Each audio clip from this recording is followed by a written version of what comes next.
Le logo, c'est souvent la première grande étape et avouons-le, ça peut faire un peu peur.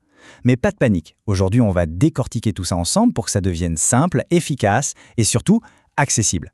Allez, on y va. C'est un peu le premier grand casse-tête, non? On sait qu'un logo pro, c'est indispensable, mais voilà, on s'imagine tout de suite un truc hyper compliqué, qui prend des semaines et qui va coûter une fortune. Mission impossible, vraiment? Bon, pour y voir plus clair, voilà le plan. On va commencer par le défi de base, celui du tout premier logo. Ensuite, on posera les fondations. Un peu de psycho et de droit, c'est essentiel. Puis, on plongera dans la boîte à outils d'aujourd'hui. On parlera du fichier technique à ne jamais oublier et on terminera avec les erreurs classiques à éviter. Alors, on commence par le commencement, ce fameux défi. L'identité visuelle, c'est vraiment la pierre angulaire de la marque. Mais la question c'est, comment on fait pour créer un truc solide qui marque les esprits quand on n'a pas un budget illimité? C'est tout le paradoxe du début. Ok, attention. Avant même de penser à ouvrir un logiciel de design, on met les choses au clair. Il y a deux piliers, mais alors deux piliers incontournables. D'un côté, comprendre l'impact psychologique des couleurs, de l'autre, connaître les règles du jeu juridique pour protéger sa marque. Bref, la stratégie d'abord, le design après. Et la psychologie des couleurs, c'est fascinant parce que, ce n'est pas du tout une science exacte. Tenez, prenez le jaune. Aux États-Unis, ça nous fait penser au taxi, à la vitesse, au mouvement. Mais en Asie, c'est la couleur impériale, celle des rois. Comme quoi le contexte culturel, l'histoire personnelle, tout ça, ça change complètement la donne. Côté juridique, maintenant, il y a un mot d'ordre, l'originalité. Pour qu'une marque soit protégée, il faut qu'elle soit distinctive. C'est-à-dire qu'on ne peut pas juste appeler son entreprise de savon « savon ». Ça paraît logique, mais c'est une règle de base. Y penser dès le début, c'est s'éviter de sacrés maux de tête plus tard. Mais la bonne nouvelle dans tout ça, c'est que l'époque où il fallait absolument passer par une grosse agence, elle est terminée. Aujourd'hui, on a une nouvelle boîte à outils, des outils modernes qui ont complètement changé la donne. Ça rend le truc beaucoup plus accessible. Franchement, regardez la différence. Avant, c'était un processus long qui coûtait un bras, on dépendait d'une agence. Maintenant, on a des générateurs IA, c'est rapide, c'est abordable. Ce sont des outils qu'on peut utiliser soi-même. C'est juste une révolution pour qui veut se lancer. Et le processus derrière ces générateurs IA est souvent hyper simple. En gros, c'est en 3 étapes. 1. On rentre quelques infos sur son projet. 2. On personnalise un peu le design parmi les propositions. Et 3. Hop, on télécharge les fichiers. C'est tout.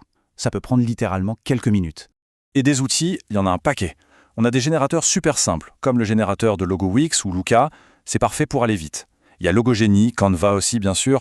Et puis, pour ceux qui veulent pousser la créativité un peu plus loin, il y a des plateformes comme Midjourney qui ouvrent des portes quasi infinies. Bon, maintenant on va parler un peu technique. Et s'il y a une chose à retenir de toute cette discussion, mais vraiment une seule, c'est celle-là. C'est le petit détail qui fait toute la différence entre un logo d'amateur et un logo vraiment pro.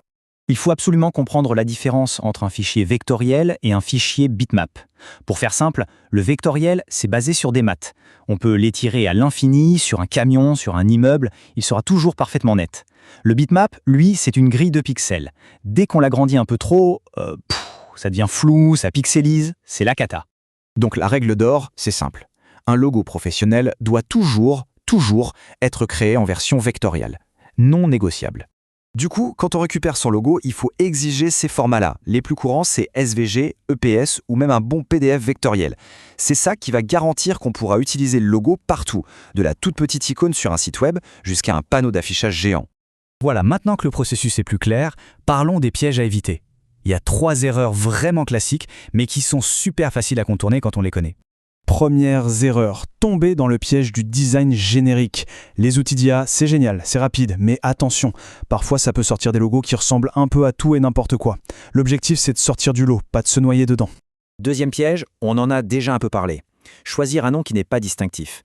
Oublier de vérifier si le nom est légalement utilisable, c'est vraiment s'installer sur une bombe à retardement. Une petite vérification au début peut éviter d'énormes galères plus tard. Et enfin, le troisième piège, c'est l'erreur technique ultime. Accepter uniquement des fichiers bitmap, genre JPG ou PNG. Si on n'a pas les fichiers vectoriels, le logo est en quelque sorte prisonnier. Il ne pourra jamais être utilisé en grand format, ce qui est extrêmement limitant. Parce qu'au final, un logo, ce n'est pas juste un joli dessin, c'est bien plus que ça. C'est le début d'une histoire, c'est une promesse qu'on fait à son public. Alors la vraie question à se poser, c'est quelle promesse le vôtre va-t-il faire ?